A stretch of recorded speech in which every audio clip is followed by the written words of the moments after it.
하나님께서 오늘 우리에게 주시는 말씀은 출애굽기 3장 1절부터 4절까지 말씀입니다. 모세가 그의 장인 미디안 제사장 이드로의 양떼를 치더니 그 떼를 광야 서쪽으로 인도하여 하나님의 산 호렙에 이르매 여호와의 사자가 떨기나무 가운데로부터 나오는 불꽃 안에서 그에게 나타나시니라.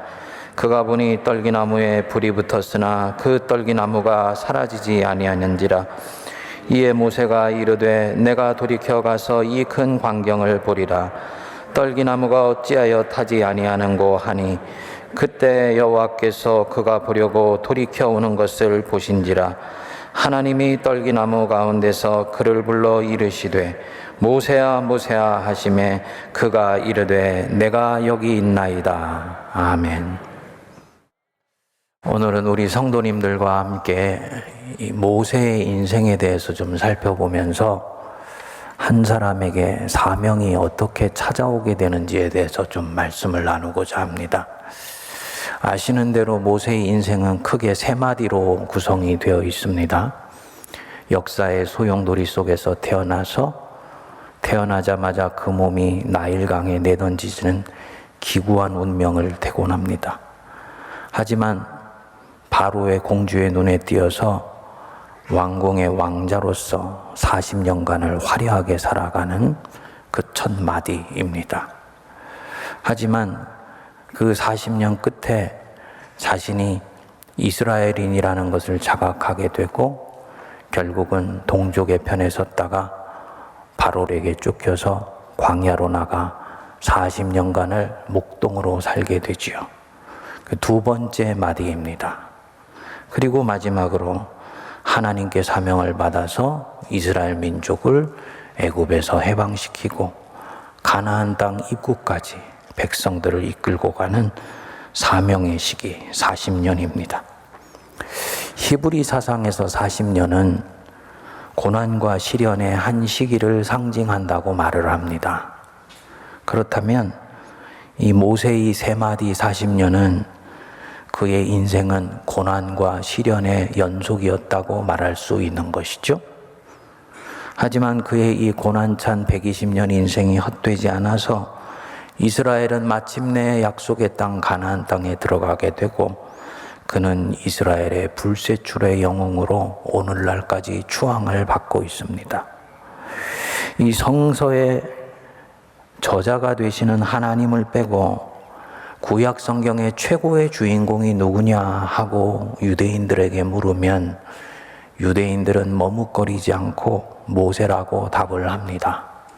그도 그럴 것이 이 모세는 이스라엘의 위대한 정치 지도자요, 사람들이 마땅히 살아야 되는 법, 율법을 손에 쥐어준 위대한 스승이고 그리고 신령한 예언자이기 때문입니다. 우리가 모세의 인생을 묵상하면서 눈여겨볼 것은 그의 인생 주기가 여느 사람과는 좀 다르다는 것입니다. 우리는 보통 20, 30대 젊은 나이에 사명을 발견하여서 40대, 50대 그 사명을 이루기 위해서 인생을 불처럼 태워나가고 그리고 60대는 거기에서 내려와 70, 80대에는 안고에 들어가서 인생을 마무리한다고 생각합니다. 마치 등산을 위해서 산에 올라갔다가 정상을 찍고 내려와서 안식을 얻는 것과 같은 이미지죠. 반면에 모세는 인생 중반을 훨씬 넘은 인생 후반기 직전까지 사명을 찾지 못하다가 뒤늦게 하나님의 부르심을 깨닫고 사명자로 살아갑니다. 여느 사람과 달라요. 무슨 의미가 있습니까? 전반기 인생과 중반기 인생이 후반부의 마지막 경주를 위한 준비기로 사용되었다는 뜻이죠. 전반기의 애굽 왕자 시절 40년, 중반기의 평범한 목자 40년이 사명자로 살아간 마지막 40년을 위한 포석으로 활용되었다라는 말입니다. 그러니까 늦게 피어난 인생, 영어로 late bloomer, 꽃이 늦게 피는 사람입니다. 그런데 모세만 그러냐? 아니에요. 성서에 나타나는 하나님의 사람들은 대부분이 이 모세와 비슷한 인생 주기를 갖고 있습니다. 산 위로 올라갔다가 정상을 찍고 내려오는 인생 주기가 아니고 인생의 어느 시점까지는 인생 광야를 지극히 평범하게 살아갑니다. 자신은 모르지만 하나님이 바닥을 다져나가는 시간으로 활용을 하세요. 그러다가 어느 순간부터 그 삶이 마치 지하수가 자기 활로를 찾아서 거대한 암만을 뚫고 하늘로 솟구쳐 올라가는 것처럼 솟아오르게 됩니다. 아브라함과 야곱, 요셉, 다윗, 엘리야, 이사야와 예레미야 다 이런 궤적을 갖고 있습니다. 신약의 세례 요한, 베드로, 요한, 사도 바울 모두 이런 인생 주기입니다. 어두운 지하에서 거대한 암반을 뚫고 나와서 대지로 튀어오르고 난 뒤에 중력의 법칙에 따라서 밑으로 떨어지는 인생이 아니고 궤적을 만난 화살처럼 표대를 향해서 쏘아붙여지는 인생이에요. 이 터닝 포인트가 사명을 발견하는 지점입니다. 그래서 스위스의 사상가 칼 힐티가 말했습니다. 인생 최고의 날은 자기 생의 사명을 자각하는 날이다. 맞지요? 하나님께서 수없이 많은 사람 중에서 나를 불러서 자녀 삼아 주셨어요. 그리스도인으로 살아가게 하십니다. 이건 부르심입니다. 그리고 이 부르심에는 목적이 있습니다. 목적 없는 부르심은 없습니다. 한 사람이 그리스도인이 지하수처럼 눈에 띄지 않는 인생을 살아가다가 잡류의 세월 끝에 자기 생을 향한 독특하고도 고유한 사명을 발견해내고 표대를 향해 남은 인생을 활활 태우며 살아가는 것이 사명자의 삶입니다. 어떻게 이 사명을 깨달을 수 있을 것인가? 어떻게 하면 이미 내게 찾아왔을 수도 있는 이 사명을 발견할 수 있을 것인가? 모세의 전반부와 중반부 인생을 묵상해 보면 바로 이것에 대한 단초를 발견할 수가 있습니다. 첫 번째로 전반부 인생에 나타나는 모세의 삶을 보면 사명을 실현하는 것과 자기를 실현하는 것은 다르다는 것을 알 수 있습니다. 은행에서 직장 생활을 하는 한 크리스찬이 있었어요. 그는 자기의 직업을 사랑했습니다. 열심히 일을 했지요. 어느 날 기독교 서적을 읽던 중에 모든 직업은 하나님의 부르심이다 라는 말이 그의 눈에 확 들어왔습니다. 그리고 하나님께서 자신을 바로 이 직업으로 불러주셨다는 확신이 들었습니다. 이 확신을 가지니 의미 있는 변화가 일어나게 됐지요. 일에 대한 집중력이 늘어나고 근면하고 성실하게 일하기 시작합니다. 자연히 회사 사람들로부터 인정을 받게 됩니다. 이 직업을 통해서 성공할 수 있는 길을 보장받게 되었습니다. 그는 모든 것이 하나님의 축복이라고 생각하게 됩니다. 이 사람은 교회 일에만 열심히 매달리고 직장에서는 불성실해 보이는 듯한 사람들을 보면 화가 납니다. 그런데 그의 삶을 가만히 들여다볼 때 한 가지 납득되지 않는 현상이 있어요. 하나님이 자신을 이곳으로 부르셔서 일한다는 확신은 있는데 그리스도인으로서의 삶의 내용은 보이지를 않는 것입니다. 그의 삶은 주일날 교회에 나오는 것을 빼고는 직장에 다니는 다른 사람의 삶과 별로 다르지 않습니다. 여러분, 만일 어떤 사람이 이런 삶을 살고 있다면 그는 직업을 통해서 사명을 실현하는 것이 아니고 자기를 실현하면서 살아가고 있는 것입니다. 가만히 마음의 눈을 감고 한번 묵상해 보십시오. 승진하지 않아도 이 일이 행복할 수 있는가? 한 일에 대해 적절한 보상이 따르지 않아도 이 일에 여전히 집중할 수 있는가? 칭찬이 있건 없건 그 일을 묵묵히 계속할 수 있는가? 심지어 얼마간 굶어도 그 일이 가진 보람과 가치를 알기에 계속 할 수 있는가? 그래도 하겠다 라고 달려드는 것이 사명입니다. 반대로 적절히 보상받지 못하면 마음이 상한다.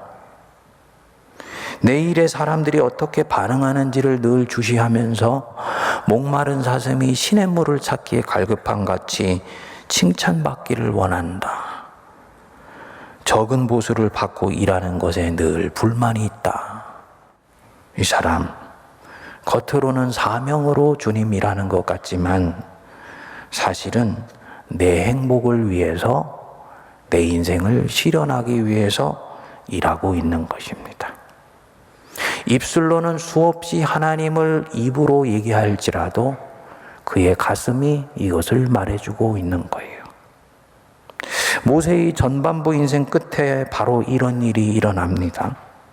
출애굽기 2장 11절에 보시면 모세가 장성한 후에 이렇게 나옵니다. 성경이 어떤 사람을 장성했다 할 때는 단순히 그의 나이가 성인이 되었다는 것을 뜻하는 것만이 아니에요. 이 사람이 자기 인생에서 할 일을 알고 갈 바를 알게 되었다는 것을 뜻합니다. 자신이 애굽의 왕자로 살고 있지만 사실 자신은 저 고통받는 히브리인들의 후예라는 것을 알고 얼마나 모세가 괴로웠을까요? 그러던 어느 날 자신의 그 두꺼운 왕자라는 신분의 껍질을 뚫고 나오게 됩니다. 자기 민족의 고통을 외면해서는 안 된다고 자각한 것이지요. 히브리서가 이 순간을 이렇게 증언합니다. 모세가 장성하여 바로의 공주의 아들이라 칭함받기를 거절하고 도리어 하나님의 백성과 함께 고난받기를 잠시 죄악의 낙을 누리는 것보다 더 좋아했다. 알을 깨고 나와서 자기 할 일을 찾은 거예요. 그리고 그는 어느 날 자기 동족이 애굽 병사에게 매를 맞고 있는 것을 보았습니다. 좌우를 살펴서 사람들이 없는 것을 알고는 그 애굽 병사를 돌로 쳐 죽여서 모래속에 감춥니다. 생각했겠지요? 드디어 내가 내 동족을 위해서 의로운 일을 했다. 그런데 그 다음날 그는 완전히 무너져 내려버리게 됩니다. 들에 나가서 히브리 사람 두 사람이 싸우는 것을 보고는 잘못한 사람을 꾸짖으면서 중재의 역할을 자초했죠. 그런데 전혀 엉뚱한 반응이 자기 동족에게 돌아온 거예요. 14절을 한번 볼까요? 그가 이르되 누가 너를 우리를 다스리는 자와 재판관으로 삼았느냐? 네가 애굽 사람을 죽인 것처럼 나도 죽이려느냐? 자신은 지금 분명히 어렵게 결단하여서 의로운 마음으로 자기 동족을 위해 행했기 때문에 칭찬받을 줄 알았는데 오히려 자기 동족에게 비난과 저주가 돌아온 것입니다. 이때 모세의 반응이 어떻습니까? 14절 뒷부분에 보면 모세가 두려워하여 이르되 일이 탈로 되었도다. 여러분, 내가 지금 어떤 일을 사명으로 섬기고 있다. 만일에 그분이 정말 그렇게 섬기고 있으면 내가 원하는 대로 일이 풀려지지 않는다고 해서 이 사람은 두려워하거나 낙심하지 않습니다. 왜냐? 그의 사명은 부르심 위에 세워져 있기 때문이에요. 이 사명자에게는 확신이 있습니다. 이 일은 내 일이 아니다. 하나님의 일이다. 하나님이 나를 지금 여기 부르셔서 나는 지금 이 일을 감당하고 있다. 그렇기 때문에 잠시 인간으로 연약해서 염려하고 걱정할 수는 있지만 내 영혼을 짓누르는 두려움에 의해서 내가 휘둘리지는 않습니다. 사명으로 일하면 잠시 원하는 대로 일이 풀려나가지 않는다고 하여서 꽁무니를 빼고 광야로 도망가지 않습니다. 힘들어도 계속 그 자리를 견디며 하나님의 일을 해요. 왜냐? 하나님이 나를 거기로 부르셨기 때문에 하나님이 옮기시기 전에는 나는 축을 옮길 수가 없는 거예요. 근데 지금 이 모세는 어떻습니까? 일이 생각한 대로 풀려나지 않고 자기 한 일이 들통날 수 있겠다 싶으니까 두려워했습니다. 그래서 바로를 피해 광야로 도망갔어요. 이게 모세의 전반부 인생의 결론입니다. 전반부 인생의 모세가 한 일은 무엇이었냐? 하나님이 부르셔서 한 일이 아니고 자기를 실현하려고 자기 의에서 그 일을 했던 것이지요. 방법은 더 놀랍습니다. 두리번거리고 주변에 사람이 없는 것을 보고는 사람을 쳐 죽여요. 그리고는 들통나지 않게 하려고 그 사람을 모래 속에 덮습니다. 여러분, 하나님의 일은 이렇게 진행되는 경우가 없어요. 하나님의 일은 절대로 어둠 속에서 진행되지 않습니다. 음모나 협잡이나 뒷궁리나 사전 모의 같은 것으로 진행되지 않습니다. 정도를 버리고 개구멍으로 들어가는 일도 없고 문이 버젓이 있는데 담을 타고 들어가는 일도 없어요. 하나님의 일은 항상 피 속에서 행해집니다. 그런데 이 전반부 인생에 나타나는 이 모세는 어둠 속에서 일을 하는 거지요. 사명에서 나온 일이 아니고 하나님이 일이 아니라는 반증입니다. 그가 어떤 명분을 내걸건 입술로는 수없이 하나님을 되뇌이건 어떻건 사실은 자기를 실현하기 위해서 사는 일이에요. 결국 그는 두려움 때문에 스스로 무너져 버리게 되죠. 성도님들, 지금 여러분들이 일하고 있는 이 자리가 하나님이 부르신 자리라고 믿습니까? 만일 그렇다면 어떤 일들이 내 인생 앞에 엄습한다 할지라도 절대로 두려워하지 마십시오. 주님이 보내셨기 때문에 주님이 책임져 주십니다. 이런저런 사유로 그 자리에서 옮겨진다 할지라도 하나님이 뒷감당 다 해주세요. 자기를 실현하기 위해 살아갈 때 두려워했던 이 모세, 후에 사명자가 되어서 이스라엘을 섬길 때는 지금 이 장면보다도 더욱더 혹독한 장면을 수차례를 모세가 직면하게 됩니다. 백성들이 지도자인 모세를 돌로 쳐 죽이려고 했던 일이 한두 번이 아니에요. 그런데 성경은 한 번도 모세가 두려워했다라는 말씀을 기록하지 않습니다. 그는 오히려 이때마다 하나님께 납작 엎드립니다. 주님이 거기서 세기를 열어주세요. 나는 사명자다. 부르셔서 지금 이 일을 하고 있다. 믿으십니까? 힘들 때는 엎드리세요. 주님이 길 열어주십니다. 중반부 인생으로 가면 모세에게는 더 중요한 부분들이 드러나게 됩니다. 하나님 한 분으로 만족할 수 있는 사람. 이 사람에게 사명이 찾아와요. 사명과 일은 다릅니다. 일은 자기를 쌓아가기 위해서 하고 있는 것입니다. 사명은 일은 일이 돼 영원하신 하나님을 토대로 해서 쌓아가는 일이에요. 그렇기 때문에 하나님이 시작하시고 하나님을 향해 진행되며 하나님께서 마무리하십니다. 사명자는 이것을 믿습니다. 역대하 16장 9절 말씀했죠. 여호와의 눈은 온 땅을 두루 감찰하사 전심으로 자기에게 향하는 자를 위하여 능력을 베푸신다. 하나님은 지금도 이 모세 때도 사람을 찾으세요. 자기의 능력을 베푸실 자를 찾으시고 자기 일을 맡길 사람을 찾으세요. 그런데 어떤 사람을 찾으시냐? 일하겠다고 덤비는 사람, 일하겠다고 설치는 사람, 회사의 기업가는 좋아할지 모르지만 하나님 보실 때는 X자입니다. 하나님께 쓰임 받겠다고 애달퍼 하는 사람, 이 X자예요. 저는 미국에 가서 한 차례 넘어지기 전까지 한 10여 년을 하나님께 쓰임 받겠다고 애달퍼 하면서 기도했어요.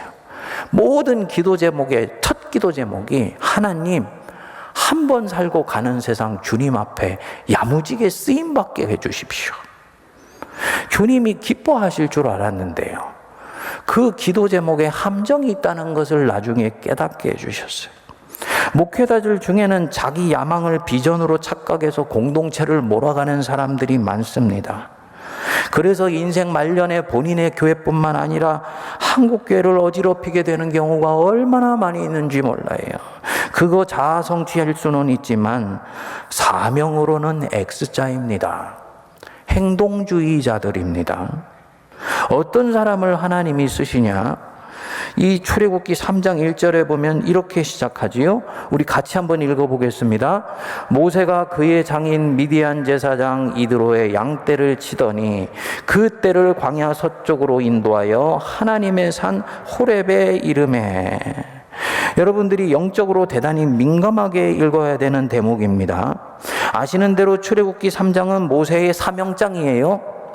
근데 사명장의 첫 시작이 뭡니까? 모세가 양떼를 지키는 일상으로부터 이 사명이 시작된다는 거예요. 도대체 사명과 일상이 무슨 관련이 있는 것인가? 엄청나게 큰 관련이 있습니다. 모세는 바로를 피해서 광야로 나온 지 40년이 지났죠. 젊었을 때 민족을 위해 살겠다는 큰 꿈도 이제는 아련한 옛 추억이 되어버렸어요. 이 큰 꿈을 간직하고 있는 동안은 이 모세는 이 초라해버리는 이 광야의 시간을 견뎌낼 수가 없으니까 당연히 오래전에 씻겨보낸 거지요. 지금의 이 모세, 길가를 지나가면서도 어디서나 만날 수 있는 지극히 평범한 사람이 되어서 양떼나 지키면서 목자로 살아갑니다. 그런데 이 모세가 아니라고 나태한 삶을 사는 사람이 아니에요. 그는 지금 무엇인가 하나에 집중하고 살아가요. 자기 주어진 바로 이 삶에 집중합니다. 지금 주어진 이 삶을 사랑합니다. 이 사람에게 사명이 찾아옵니다. 처음 광야에 왔을 때는 그렇지 않았지요. 광야 생활이 얼마나 고통스러웠는지 자기 아들의 이름을 나아서는 게르솜이라고 지었어요. 이 출애굽기 2장 22절에 보면 내가 타국에서 나그네가 되었도다. 여러분, 세상에 어느 아버지가 아들 이름을 낳아서 야, 네 이름은 이제부터 게르솜이야 이렇게 짓겠습니까? 내가 타국에서 나그네가 되었어. 무슨 얘기입니까? 한때 세상의 중심부에서 살아가던 사람이 떠밀리고 떠밀려서 이 초라해 보이는 광야에서 목동으로 살아간다는 이 현실 자체가 도대체 받아들일 수가 없는 거예요. 그래서 이 삶이 너무 지긋지긋하고 저주스러우니까 아들을 낳아가지고 그 이름 속에 자기 신세를 투사해 놓고 있는 것이지요. 그랬던 모세가 그 무료해 보이고 의미 없어 보이는 그 삶을 견디면서 마침내는 승화시켜낸 것 같아요. 하나님을 언제 만났는지는 모르지만 하나님이 지금 내게 이 삶을 주셨다라는 소명의식을 갖고 주신 이 삶에 집중합니다. 여러분들에게 질문이 나오죠. 목사님, 모세가 호렙산 이전에 하나님을 만났다는 증거가 어디 있습니까? 호렙산에서 처음 하나님 만난 것 아닌가요? 출애굽기 3장 5절부터 하나님과 모세가 대화하는 장면을 보면 꼭 하나님을 처음 만난 것 같이 볼 수 있는 대목들이 나와요. 그런데 주석가들은 모세가 이때 하나님 처음 만난 것이 아니라는 결정적인 증거가 있다고 봅니다. 그게 어디냐면 출애굽기 3장 4절 끝부분입니다. 3장 4절 끝에 한번 보실까요? 그가 불러 이르시되 모세야 모세야 하시매 그가 이르되 내가 여기 있나이다. 내가 여기 있나이다. 히브리어는 힌네니. 하나님과 아브라함의 관계가 이글대고로 익어서 아들 이삭 바치라고 하나님이 아브라함아 부르셨을 때 아브라함이 내가 여기 있나이다. 힌네니. 하나님이 이사야에게 사명을 맡길 때 이사야가 내가 여기 있나이다 라고 대답합니다. 힌넨이에요. 이미 깊은 사랑의 교제를 나누는 두 관계에서 한쪽이 부를 때 다른 한쪽이 응답할 때 바로 내가 여기 있나이다 이렇게 대답하는 것입니다. 처음 만나는 관계면 어떻게 반응할까요? 부르는 분이 누군지 모르니까 엉뚱한 곳으로 달려갑니다. 사무엘이 아직 하나님을 알기 전에 사무엘이 다른 이들은 다 잠들고 혼자 여호와의 전을 지키다가 사무엘아 사무엘아 하나님이 부르시는 소리를 들었어요. 사무엘이 내가 여기 있나이다 하고는 자기 스승 엘리에게 달려갔습니다. 스승이 부르는 줄 알았던 거예요. 그러니까 힌네니라는 말은 나는 지금 나를 부르는 당신이 누군 줄 아오며 이제 당신의 말을 듣겠나이다 라는 뜻이에요. 그러니까 사무엘이 전혀 감이 없으니까 스승 엘리가 말하죠. 여호와께서 너를 부르시나 보다. 그가 부르시거든 말씀하옵소서 주의 종이 듣겠나이다 라고 대답해라. 이렇게 해서 사무엘이 하나님을 만나게 되는 거예요. 부르는 이가 누군지 모르면 신약에 나오는 바울처럼 반응합니다. 사울아 사울아 네가 어찌하여 나를 박해하느냐. 사울이 예수님을 아직 만난 적이 없으니까 말하지요. 주여 누구시니까. 근데 지금 이 모세는요. 모세야 모세야 하시매 그가 이르되 내가 여기 있나이다. 뭘 말하느냐. 사명받기 전에 모세는 하나님을 알았다는 얘기예요. 그분과 동행하는 삶을 살았다는 말입니다. 아직 한 번도 직접 이렇게 눈으로 뵌 적은 없어요. 하지만 조상이 가르쳐준 그 하나님 알았고 그분 인도함을 받으면서 여기까지 살아낸 거예요. 그렇기 때문에 이분과 이렇게 사는 것으로도 충분한 인생입니다. 주님, 저는 아무 일 하지 않아도 주님 사랑하고 사는 것으로 만족합니다. 그게 한판의 인생입니다. 라고 생각하고 살았던 거예요. 모세가 뒤에 하나님이 사명 주시고 애굽에 가라 하니까 한사코 안 가겠다고 손살에 치지요. 자기를 아프게 한 그 이스라엘로 돌아가는 것이 싫어서만이 아니에요.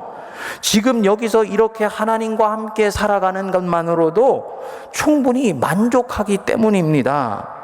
굳이 무슨 일을 추가로 해서 멋진 인생이라고 생각하지 않는 거예요. 그런데 여러분, 이렇게 하나님 한 분으로 만족한 사람에게 하나님이 사명을 맡기세요. 이건 사명의 역설입니다. 기독교는 일손을 구하는 종교가 아닙니다. 하나님 자신을 추구할 때 사명은 내게 찾아옵니다. 뭘 하겠다고 나설 필요가 없는 자유한 사람에게 진짜 일이 보이기 시작합니다. 필요한 것이 잔뜩 있는 가운데서 하나님을 만나는 사람은 하나님을 통해서 그 필요한 것을 채우는 것이 초점이에요.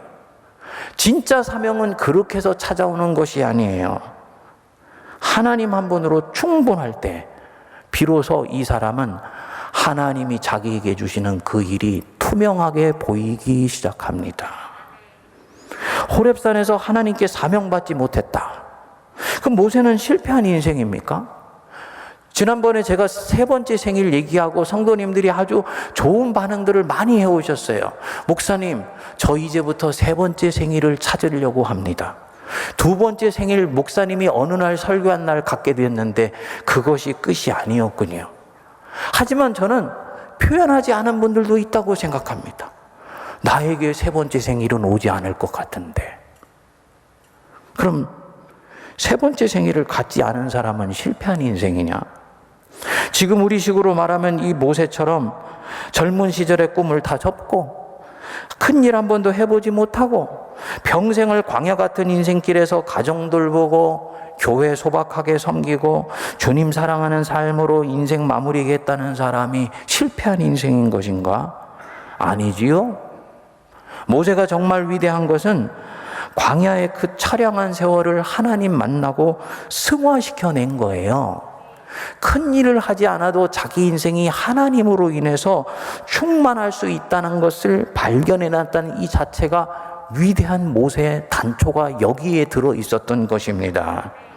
그리고 하나님은 이런 사람이 필요합니다. 왜냐? 하나님 한 분만으로 충분한 사람, 그 사람이야말로 하나님의 일을 할 거예요. 하나님 통해서 필요한 것이 많은 사람은 하나님 통해서 내게 필요한 것 얻기를 원하지 하나님 자신과 그분의 나라를 추구하려고 하지 않습니다. 하나님 한 분만으로 충분한 사람이 사명 감당하다가 억울함을 당해도 참고 견디고 끝내 이깁니다. 하나님 한 분만으로 족한 사람이 사명 감당하다가 보상 덜 받아도 이게 주님 위해서 고난받는 것이지 라는 마음으로 계속 사명자의 길을 걸어갑니다. 하나님 한 분만으로 만족한 사람이 누군가 자신에게 뇌물을 먹이면 나는 하나님의 백성이야. 하나님의 백성을 당신이 뭘로 아는 거요? 라고 말하면서 뇌물을 준 이 사람을 멀쓱하게 만들어버리는 거예요. 종교개혁자 루터가 크리스찬들이 예수님 믿는다 하면서 허구한 날 수도원에 들어가서 명상만 하고 세상과 담을 쌓고 살아가는 모습을 보았습니다. 일컬어서 신학적으로는 정적주의라고 말을 합니다. 루터는 침묵만 권하고 정적을 쫓으며 이 고요함을 추구하는 수도사의 삶은 이 땅을 하나님의 나라로 만들라는 주님의 명령과 다르다는 것을 꿰뚫어 보았습니다.